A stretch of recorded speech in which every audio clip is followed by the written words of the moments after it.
Hola, ¿cómo están? Bienvenidos al ciclo de charlas de arte, ciclo organizado por la Comisión de Acción Cultural del Consejo Profesional de Ciencias Económicas de la Ciudad Autónoma de Buenos Aires. En esta actividad nos acompaña la licenciada Florencia Agra, a quien le doy la bienvenida. Le agradezco que se haya sumado a este espacio. Además, yo muy contenta y feliz trabajar con ella en el armado de esta actividad, en el desarrollo de esta actividad cultural.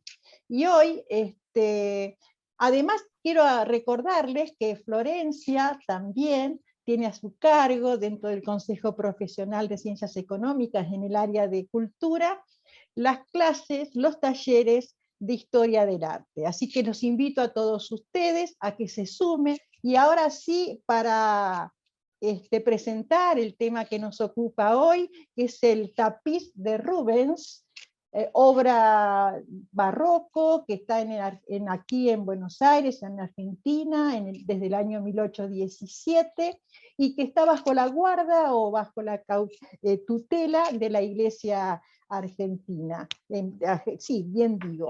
Este tema lo va a desarrollar nada más ni nada menos que una persona entendida, una profesional entendida en la materia, conocedora de la materia, estudiosa de esta temática. Ella es la licenciada Astrid Murhat, a quien también le doy la bienvenida. Le agradezco que se haya sumado a este ciclo. Siempre es un gusto tenerla con nosotros. Ya es la segunda oportunidad que hemos tenido para charlar sobre temas de arte. Además, yo soy una seguidora no solo de las veces que hemos compartido, sino también cuando desarrolla temas de arte en otros ámbitos y expresa todo su conocimiento que tiene sobre arte y distintas temáticas.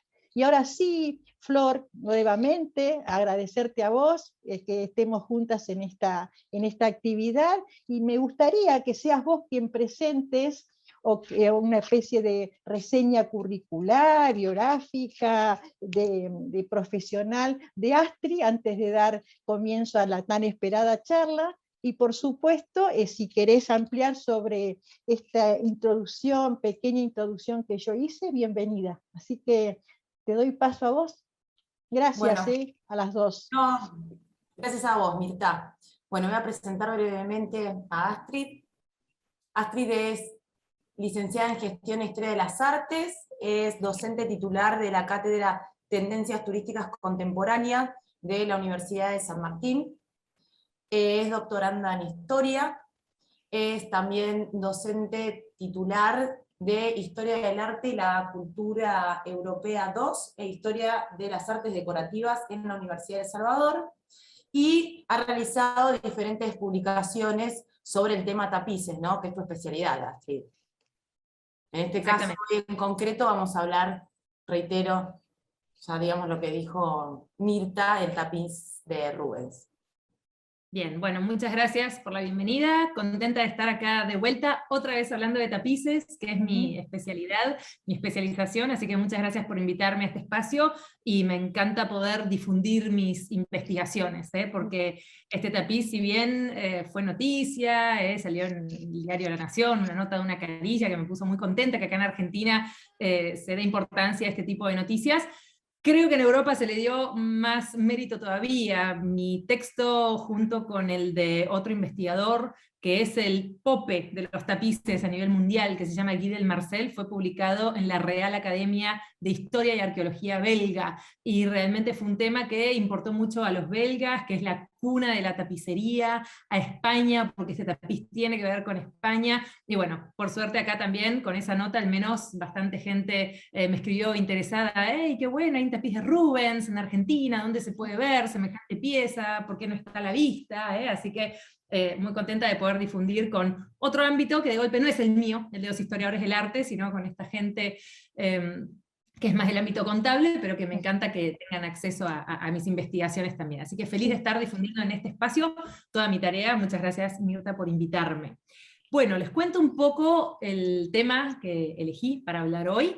es un tapiz que se encuentra acá en Buenos Aires, en la Conferencia Episcopal Argentina. Esto es Plaza San Martín, Suipacha y Santa Fe, un edificio de finales del siglo XIX, muy lindo, donde cuelga un tapiz enorme. Enorme es un tapiz de 7 metros por 5 y pico, es decir, 35 metros cuadrados tejidos. Imagínense que eso es el tamaño de una habitación, de una pileta de natación pequeña, no profesional obviamente, 35 metros cuadrados tejidos colgados en una pared en el episcopado argentino. Pero esa pieza no siempre estuvo ahí, me parecía interesante contarles cómo es que llega esa pieza acá a la Argentina.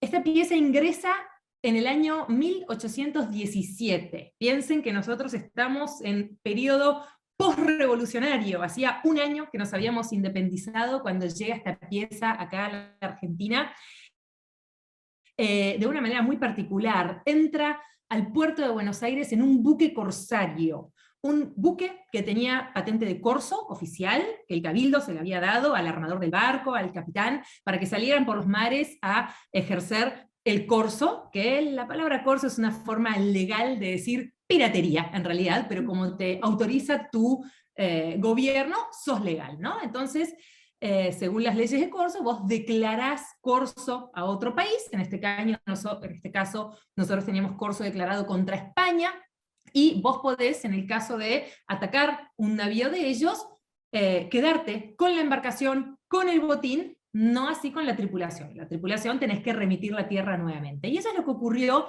con la fragata española, que se llamaba La Esperanza, que fue capturada por un buque corsario de patente de las Provincias Unidas de Sudamérica, porque todavía no éramos Argentina, nos llamábamos las Provincias Unidas del Sur, ¿no es cierto? Y captura a esta fragata denominada La Esperanza a 8 leguas aproximadamente del puerto de Cádiz. Sabemos que este tapiz enorme estaba o yendo o volviendo, tenemos dos teorías, y no fue fácil con los archivos de las capitanías de puerto que estuve revisando constatar efectivamente hacia dónde iba o volvía el barco, pero creemos que iba o volvía de Cádiz a Manila en Filipinas, que era posesión del Reino de España todavía por esos tiempos, por 1817 cuando ocurre este hecho, o de Manila hacia Cádiz. Entonces el rumbo era o Cádiz-Manila o Manila-Cádiz. Y el buque corsario argentino intercepta esta fragata española y trae la mercadería a Buenos Aires. Cuando se declaran las mercaderías de este barco, esto puede aparecer en los diarios de la época, había una sección que era Capitanía de Puertos, donde se declaran todas las cargas que ingresan al país. Es muy raro que en un buque corsario se declare la mercadería real. A ver, transitan el límite con la ilegalidad los buques corsarios, y nadie quiere pagar los impuestos reales sobre la carga que trae. Esto los argentinos lo conocemos bien, todos tratando de esquivar los impuestos. Entonces, no está declarado que esa fragata haya traído tapiz de Rubens, no está eso inventariado. Está inventariado cajas de aceite de oliva, de vino, de cuero, de naipes, pero no un tapiz. No obstante, al poco tiempo, el tapiz entra junto con ese barco en 1817, se declara la presa del corso buena presa. Entonces es oficial que la mercadería traída en ese barco se puede subastar ahora en la aduana pública de Buenos Aires. Entonces la compra un canónigo de la Catedral de Buenos Aires, una persona del alto clero de Buenos Aires, que se llama don Pedro Pablo Vidal, y la compra como alfombra. La palabra tapiz en el año 1817 en Argentina, ni siquiera Argentina, en las Provincias Unidas del Río de la Plata, ni existía. Alfombra le pusieron en el inventario. Entonces lo compra como alfombra. Y en Buenos Aires, en 1817, no había prácticamente casas que pudieran soportar el peso de una pieza tejida en lana y seda de 35 metros cuadrados. Las paredes eran de adobe en las casas de Buenos Aires en 1817. Entonces, lo dona una iglesia. Las iglesias eran la única construcción, o iglesia o cabildo, que podían soportar el peso de esta pieza. Entonces lo dona la iglesia. La iglesia que va a recibir esta pieza es la iglesia de San Juan Bautista, en la parte vieja del microcentro, en el barrio de Montserrat. Actualmente ahí hay un hotel muy grande, una cadena de hotel internacional, Alsina y Piedras, creo que es la dirección, Moreno, Alsina, Piedras, por ahí, la iglesia de San Juan Bautista. Anexo a esa iglesia había un convento, el convento de unas monjas capuchinas, que luego, en el siglo XX, ese convento se vende toda esa tierra a la cadena hotelera y ellas se mudan a Moreno. Entonces, desde 1817, que Pedro Pablo Vidal compra en la subasta de la aduana pública de Buenos Aires esta alfombra, la dona a la iglesia de San Juan Bautista, y va a estar allí colgado, tapando una ventana que cubría el órgano, a la manera de una cortina. Entonces, ese tapiz, alfombra, se volvió cortina cuando lo colocan dentro de la iglesia. Imagínense que esto no es muy bueno para la conservación de ningún textil que cumpla la función de cortina, ¿no es cierto? Y va a permanecer allí desde 1817 hasta el año 1982, o sea, por prácticamente 200 años, va a estar colgado en la iglesia de San Juan Bautista, hasta que en 1982 se decide con la venta al Intercontinental, al hotel que está hoy de esta cadena, que se muden a Moreno, las monjas, a un convento, más en los suburbios, donde puedan tener mayor cantidad de espacio y no estar en pleno microcentro, y va a donarse en 1987 a la capital federal, al episcopado. Entonces, desde ahí, desde 1987, va a colgar en la conferencia episcopal. Se aprovecha la visita del Papa Juan Pablo II, que viene por segunda vez. Él viene por primera vez en el 82 por Malvinas, y en el 87 vuelve nuevamente. Entonces, para el ornato de la conferencia episcopal, que es donde se quedó las 2 veces Juan Pablo II, se decide traer el tapiz de Moreno, porque además es un tapiz valiosísimo, y la verdad que no hay ningún sistema de seguridad en ese convento que tienen las monjas en Moreno, y se lo coloca en la Conferencia Episcopal Argentina, donde cuelga al día de hoy. Entonces, desde 1987 hasta hoy, desde Juan Pablo II hasta hoy, sigue en la Conferencia Episcopal Argentina. Excelente. Y haciendo un poquito en referencia a lo que dijiste, que llega a la Argentina en ese año, ¿en qué estado llega este tapiz a la Argentina? Cuando llega, hablamos del peso, hablamos de la grandeza, pero ¿en qué estado llega? Bien, cuando llega acá a Argentina, no podemos saber el estado en el que llega, porque como te dije, la presa del Corso no se declara tapiz en buen estado con cartón de Rubens. No. Entonces sabemos que llega una alfombra enrollada, punto. No hay más info que eso. Sabemos que el tapiz, por lo que vemos hoy, ha tenido varias restauraciones. Primero, yo no sé en qué estado llegó, pero sabemos que al haberlo colocado como cortina en una ventana para cubrir el órgano, no es muy práctico. La humedad, el calor, la luz te desvanece los colores, o sea, nada es bueno, ni el frío, ni el calor, ni la lluvia, nada es bueno para tener un tapiz expuesto en una ventana. Lo peor que le puedes hacer es una obra de arte. O que vaya a la chimenea y el hollín de la leña te lo ensucie, o que vaya a una ventana. Lo que hay que evitar en las obras de arte, que bueno, a veces pasa. Entonces no sabemos exacto en qué estado llegó.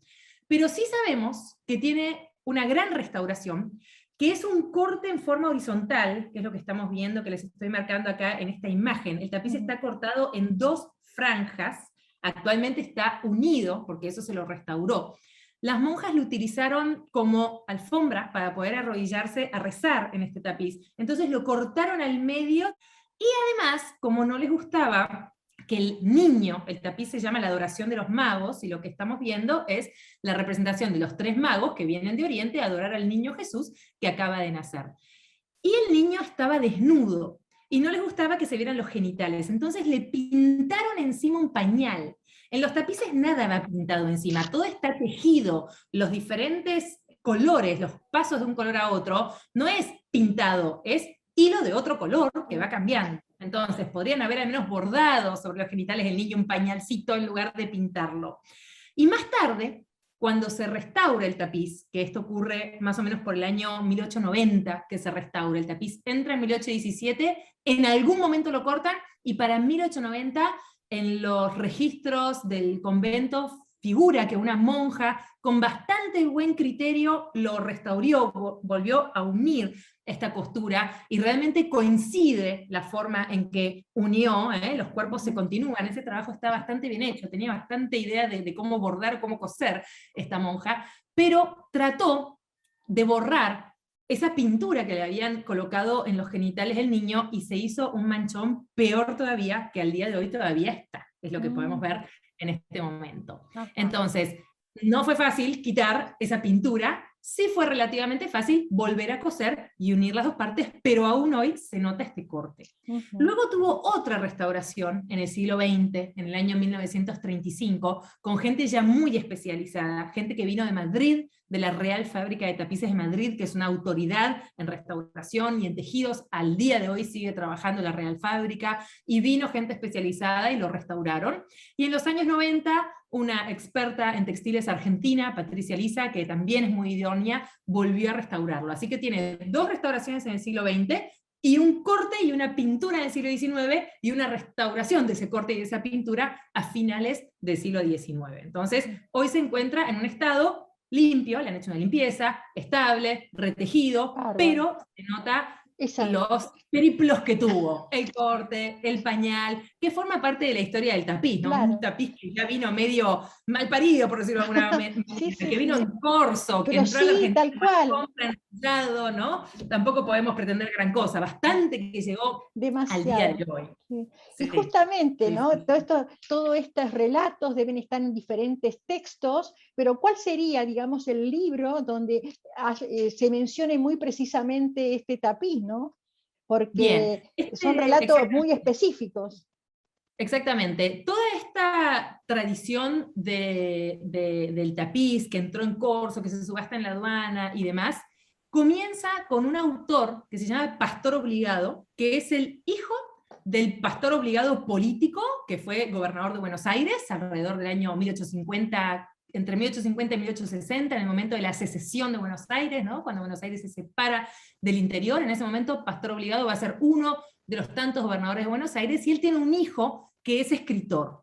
Entonces, Pastor Obligado va a escribir un libro que se llama Tradiciones de Buenos Aires, en la segunda mitad del siglo XIX, es decir, unos 40, 50 años atrás de la donación del tapiz de Pedro Pablo Vidal a la iglesia de San Juan.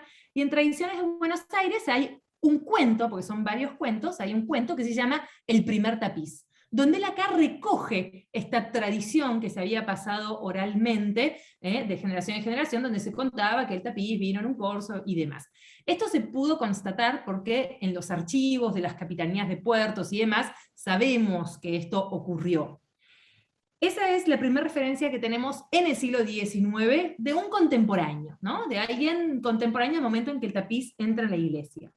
Luego tenemos en el siglo XX a una persona muy idónea en cuanto a las obras de arte, que ya no es un escritor, sino alguien que se dedica especialmente al patrimonio cultural, que es Enrique Udaondo. Por ahí le suena el nombre por el complejo museográfico de Luján, que se llama Enrique Udaondo. Bueno, él era una persona especializada en obras de arte, y en el siglo XX se celebra acá, en el año 1934, el Congreso Eucarístico Internacional, ¿no? Que vino acá el cardenal Eugenio Pacelli, el futuro Pío XII, a dar la comunión a muchos niños que venían del interior, y se exhibe ese tapiz en una muestra de arte religioso, que se va a hacer muy grande, porque imagínense, vino el futuro Papa de Roma acá a dar la comunión a los niños que venían del interior, ¿no? Entonces se hizo una muestra de arte sacro, donde el tapiz se exhibe, y esta muestra es organizada por Udaondo, y él estudia acá el tapiz, y empieza a hacer una investigación. Ya en el siglo XX tenemos más comunicación, más fluido con España, que lo que pudo haber investigado Pastor Obligado en el 19, que estábamos peleados con España, entre comillas.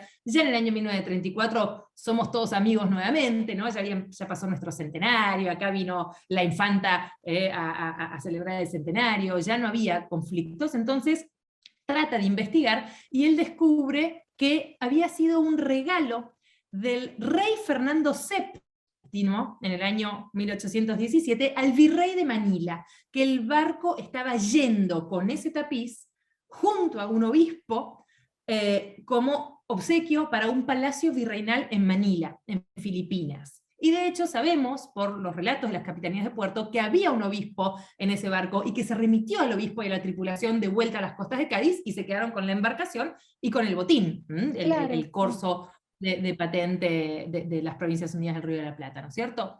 Entonces, acá tenemos información extra. Cuando Pastor Obligado escribe en el siglo XIX este texto, él dice que es un tapiz con un cartón de Tiziano, que el diseño es un cartón de Tiziano. y va a investigar un poco más Udaondo, que era una persona con mucho ojo, y se da cuenta que esto no es así, sino que el cartón era de Rubens. Entonces acá cambia la catalogación del gobelino de Tiziano, que un gobelino es por default un tapiz francés, y Udaondo va a afinar un poquito la autoría y va a decir que el tapiz es flamenco, que efectivamente es flamenco. Udaondo tenía razón, y esto lo podemos ver en el paño. Acá en el tapiz yo les estoy mostrando estas dos B larga, que significa Bruselas Brabante. Esto es la ciudad de la cual procede, allí estaba la tejeduría, así que Udaondo efectivamente estaba en lo correcto. Y él va a decir que la autoría es de Rubens, que también es correcto. A mediados del siglo XX, año 1950, luego de que Udaondo aporta toda esta información, otro escritor, una nueva referencia literaria, Manuel Mujica Lainez, otra persona muy idónea en las bellas artes. Piensen que Mujica Lainez ocupaba el cargo de curador, que en esos tiempos no existía la palabra curador, pero podríamos decir que ese era su rol, dentro del Museo Nacional de Arte Decorativo. Era una persona que convivía a diario con los mejores tapices que hay en la Argentina, los que hoy cuelgan todavía en el Museo de Arte Decorativo. Durante la gestión de Ignacio Pirovano, su primer director, Mujica Lainez era su secretario. Así que es una persona que realmente era coleccionista, él escribe bastante sobre arte. Hay un libro donde él escribe un cuento que se llama El hombrecito del azulejo, donde él, que coleccionaba azulejos franceses, azulejos Pas de Calais, escribe sobre estas piezas, y escribe en su libro Misteriosa Buenos Aires un cuento que se llama La adoración de los magos, que es el título del tapiz. Entonces fíjense que desde que entra el tapiz a la iglesia en 1817, tenemos durante la segunda mitad del siglo una referencia literaria con Pastor Obligado, salen publicaciones en la prensa, en la revista Caras y Caretas, en la revista Plus Ultra, en las revistas de finales del 19, principios del 20. Luego tenemos a Enrique Udaondo publicando también un libro que se llama Antecedentes y descripción de una gran obra de arte en Buenos Aires. A mediados del siglo XX todavía se escribe sobre él en Misteriosa Buenos Aires de Manuel Mujica Lainez. Y hoy lo tenemos olvidado. Un tapiz que salía en la prensa, que se exhibía en las muestras, que Mujica Lainez escribió, que Pastor Obligado escribió. Hay otro autor que se llama Jaime Répide, que escribió un libro que se llama Paseos evocativos por Buenos Aires, que también lo releva. Y para nosotros hoy está olvidado. Y creo que esto tiene que ver con el paso de la iglesia al convento en Moreno, y luego del convento en Moreno al episcopado, que no esté más al público y que uno no lo disfrute más cuando va a misa y haya ido a parar a oficinas de la iglesia, un palacio donde no todos tenemos acceso. Yo tuve la suerte de verlo porque la iglesia me recibieron bárbaro, me brindaron cualquier cantidad de información, todos los archivos, los legajos, me dejaron verlos.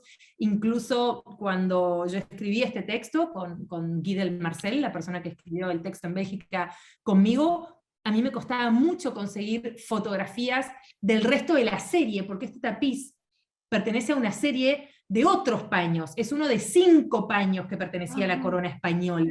Y cuando pedimos las fotos en España no nos las querían dar, y el episcopado mandó una carta, fotografías, y a los 2 días estaban las fotografías de los tapices del resto de la serie acá, y logramos terminar el texto con Del Marcel, que llevábamos años tratando de conseguir esas fotografías, y la gente de Patrimonio Nacional Español no nos las estaba pudiendo proporcionar. Así que, por suerte, la gente de la iglesia nos ayudó mucho, ¿no? Pero creo que esto de que no esté más exhibido en una iglesia hizo que la gente se olvidara.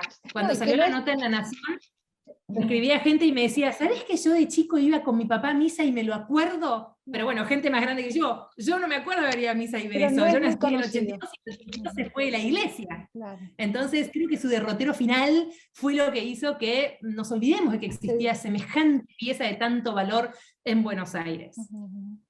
Y volviendo al principio, cuando hablábamos justamente del robo, del destino, en el asalto, ¿no?, del buque español, ¿qué significó para los españoles? ¿Fue una gran pérdida para ellos? ¿Lamentaron la pérdida de este tapiz? O sea, ¿le dieron importancia a esta pieza, esta pérdida?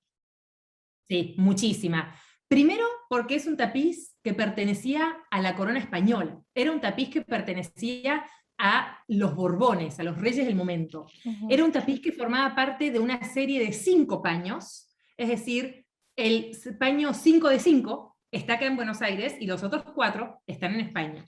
Y ese tapiz lo había encargado el rey de España, Felipe V, que es el primer rey Borbón. Vieron que en España gobiernan siempre los Habsburgo, Sí. pero cambia la corona a los Borbones en el año 1715. El primer rey Borbón es Felipe V, él era el nieto de Luis XIV, se había criado en Versalles, y cuando él llega a España como rey, y ve que España era muy austera, la España de los Austrias o de los Habsburgo era una España muy austera, lo primero que hace es empezar a derribar todos los viejos palacios reales de los Habsburgo y construir el suyo.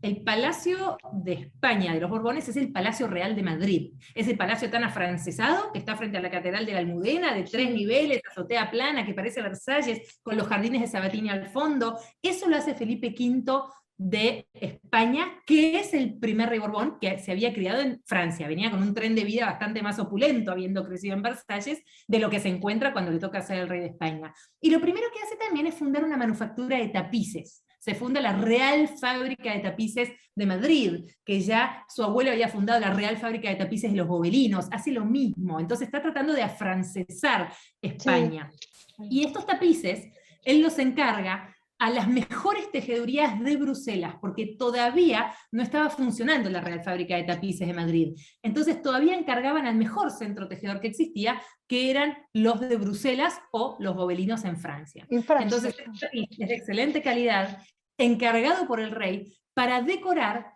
el Palacio Real donde él vivía en ese entonces. Digo en ese entonces porque nosotros pensamos en la llegada de los Borbones a España y automáticamente nos viene a la mente Palacio Real de Madrid. Sí. Pero ese palacio se empieza a construir cuando Felipe V llega, y él transicionalmente, hasta que está lista la obra, que de hecho nunca llega a vivir ahí, su descendiente logra inaugurarlo, él vive en la ciudad de Segovia, en el Palacio de la Granja.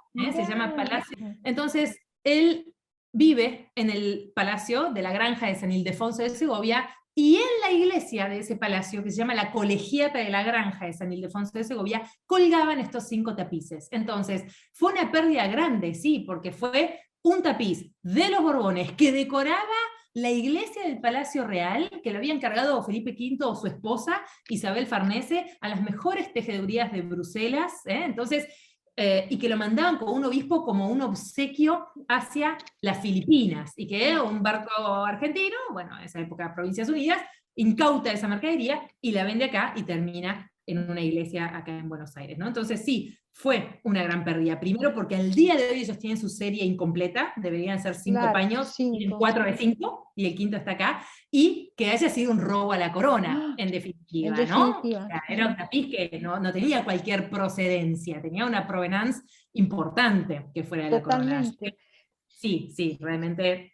Y justamente, y en función de esto, ¿no? Porque existió la posibilidad que España haya reclamado o pueda llegar a reclamarlo, no sé, en la actualidad o en algún momento lo hizo. Sí, mira, en su momento lo hicieron. No reclamaron acá, no reclamaron a Argentina, reclamaron a Estados Unidos, porque el barco primero fue al puerto de Baltimore, y de Baltimore después vino navegando hasta el Río de la Plata. Entonces el primer puerto donde va el barco es ahí. Y el capitán del barco no era argentino, era norteamericano. Acá lo que había era un armador, que es el que pone dinero para que el buque corsario salga al tamar a robar botines, pero el capitán era el responsable. Entonces la corona española le pide al gobierno norteamericano que les dé una indemnización por los daños causados. Estos documentos están hoy en la National Library de Washington, se pueden ver, y reclaman una indemnización que es ridícula la cantidad de dinero que piden. Y en Estados Unidos le dicen, arréglense con la gente de las Provincias Unidas, que ellos se quedaron con su embarcación, con su botín, lo subastaron. Acá el barco vino a cargar combustible, ¿no? Más o menos. Así que, a ver, no nos reclamen a nosotros, así que reclamaron. Reclamaron incorrectamente, no a nosotros. Ajá. La pregunta es, ¿hoy podrían reclamarnos a nosotros? ¿Nos falta el paño 5 de 5 de la granja? La granja es el Palacio de la Granja, ¿no? Donde están exhibidos.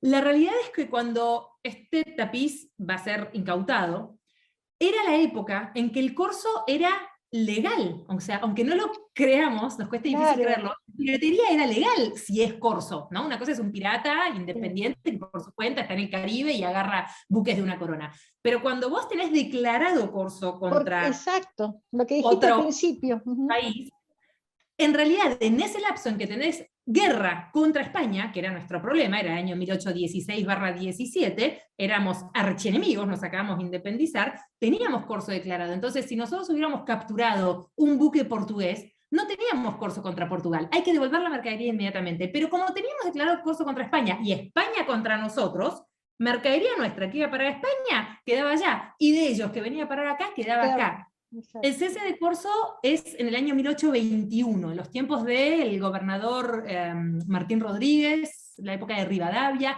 Entonces, si hubiera entrado a Buenos Aires en 1824, tiempos de Rivadavia, ahí ya no teníamos corso contra España, ya éramos amigos, ahí ya es otra cosa. Pero entró justo en un periodo donde estábamos declarados mutuamente en corso. Y si es por eso también es muy discutible cuando vemos las piezas en el British Museum, en el Museo del Louvre, que ves las piezas de Japón, de Egipto, de, no sé, de Asia, de Mesopotamia, los griegos que piden devolverme los frisos del Partenón, ¿no? O sea, habría que empezar a devolver, quedarían los museos todos relocalizados, ¿no? O sea, es un tema bastante conflictivo. Así que, si es por eso en el siglo XIX, con los repartos de África, todo lo que se llevaron.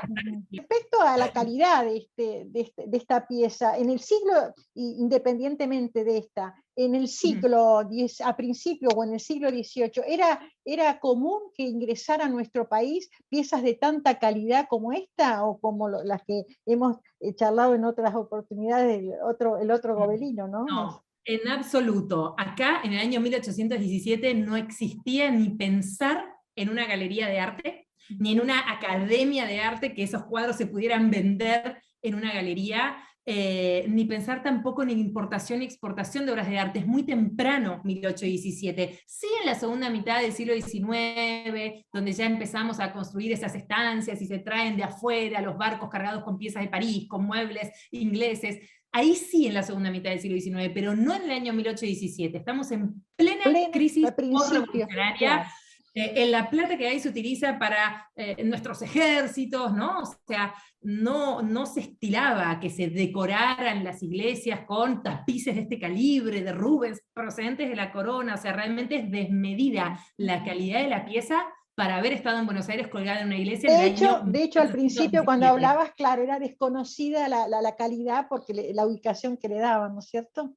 Sí, exactamente. Así que sí, no era habitual para nada. Y todavía hoy es una pieza de gran valor que hay en Buenos Aires. Impresionante. Por eso para mí es una pena que no se pueda ver. Yo creo que debería estar en la Catedral de Buenos Aires, por ejemplo. Bueno, lo vamos a impulsar. O sea, que siga en poder de la iglesia, claro, pero que esté al público. En la catedral sería el lugar, exacto. Claro, sí. Astrid, contame, ¿se conservan al día de hoy cartones del tapiz o algún boceto o algún cuadro de la pintura de Rubens?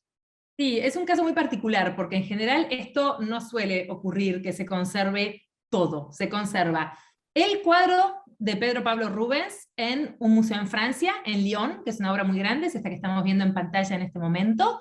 Se conserva el grabado que Rubens, el propio Rubens, hizo hacer en su taller para que se difundiera esta obra mediante estampas. Como Rubens era un artista muy falsificado, se cansó de esto, de malas reproducciones de él, y más fácil contrató un grabador profesional que se llama Lucas Forstermann, que es el grabador que estamos viendo en este momento, sobre exactamente el tapiz. Fíjense que es la misma figura, las mismas iconografías, ¿no? Todo exactamente igual. Y él contrata a Lucas Forstermann para que, al menos si se van a difundir sus obras, se difundan bien, mediante el grabado, que es una tirada múltiple y es más accesible para la gente. Entonces tenemos la obra inicial, la obra matriz de Pedro Pablo Rubens, del siglo XVII, una obra temprana.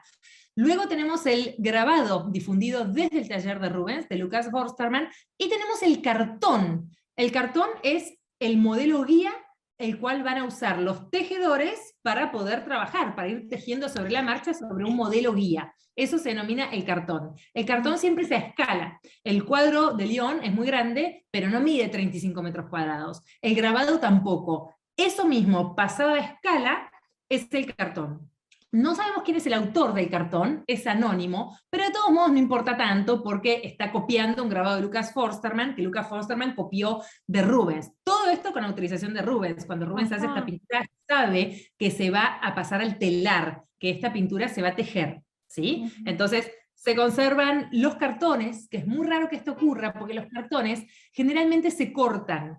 Cada 1 metro se van cortando estos cartones que son de papel, por eso se le dice cartón, porque es algo efímero que después se debería tirar a la basura, y se cortan para que trabajen varios tejedores a la vez. Imagínate que una obra de 35 metros cuadrados no trabaja un tejedor, tardaría 35 años en terminarla porque se avanza 1 metro cuadrado por año. Entonces trabajan de a 8 tejedores por tapiz, más o menos de a 1 metro de distancia cada uno. Entonces cuando nosotros vamos al lugar donde se conservan estos cartones, que es en Bruselas, en una abadía en las afueras, se llama Abadía Norbertina de Grimbergen, podemos ver los cartones, y si se fijan, yo acá se los estoy marcando con esta línea punteada, podemos ver los cortes en forma vertical del cartón para que los tejedores pudieran trabajar con comodidad. Lo que ocurrió es que después alguien unió todos estos fragmentos y volvió a hacer un cuadro, lo montó sobre un bastidor, y hoy se exhibe en esta iglesia como si fuera un cuadro, pero en realidad son cartones para los tapices. Bien. ¿Y existe otro tapiz así con estas características, con este mismo diseño o no? Esa es una muy buena pregunta, porque generalmente un cartón se va a tejer muchas veces. Se suelen sacar varias tiradas de tapices utilizando un mismo cartón. Entonces, sí, en general los mismos paños son retejidos, son reediciones, se le dice, que a veces pueden variar a lo largo de los siglos. Puede ser un motivo del Renacimiento que se va a reeditar en el Barroco, reeditar en el Rococó, y te das cuenta porque va cambiando la bordura, la guarda perimetral. Ahí podés datar el tapiz. Pero a veces el centro del tapiz, el campo del tapiz, es siempre el mismo porque se va retejiendo. En este caso, la serie Princeps, que es la forma de denominar a la serie inicial, la primera de las muchas que se van a tejer posteriormente, se conserva íntegra. Es una serie de 29 paños que se conserva en Malta, en la ciudad de La Valeta, en la concatedral de San Juan Bautista, igual que donde fue a parar acá nuestro tapiz, se llama concatedral porque son 2 catedrales, entonces es la concatedral de La Valeta, la iglesia de San Juan Bautista, y allí un noble llamado Ramón Perelos y Rocaful encarga a los talleres de Bruselas, bajo este cartón, toda una serie de 29 paños, y este es uno de los 29 paños. La serie de Felipe V de España, que es la que tenemos nosotros, es una reedición de esa primer serie de Ramón Perelos y Rocaful, que era el gran maestre de la Orden de Malta, por eso esos tapices se conservan en La Valeta, y él dona a la catedral toda la serie. Y allí podemos ver, este paño que están viendo ahora en pantalla, que es exactamente igual que el nuestro, nada más que difiere un poco en la bordura, porque es unos años anteriores. Así que sí, tenemos una serie completa incluso, y la que fue a la granja es una versión reducida, son únicamente 5 paños, que hoy les quedan 4. En Malta están los 29 paños. Muy bien, qué lindo.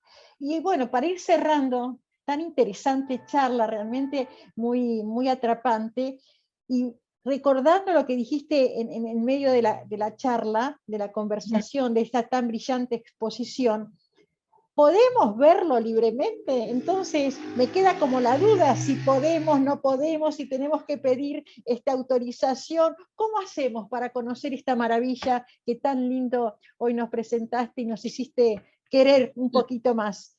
Lamentablemente no podemos verlo libremente porque, te decía, está en la sala de conferencias de la Conferencia Episcopal Argentina. Lo que pasa es que con esta charla hemos despertado el interés, o sea, porque realmente, por lo menos en mi hasta caso... yo que no sé de memoria tengo ganas de ir a verlo.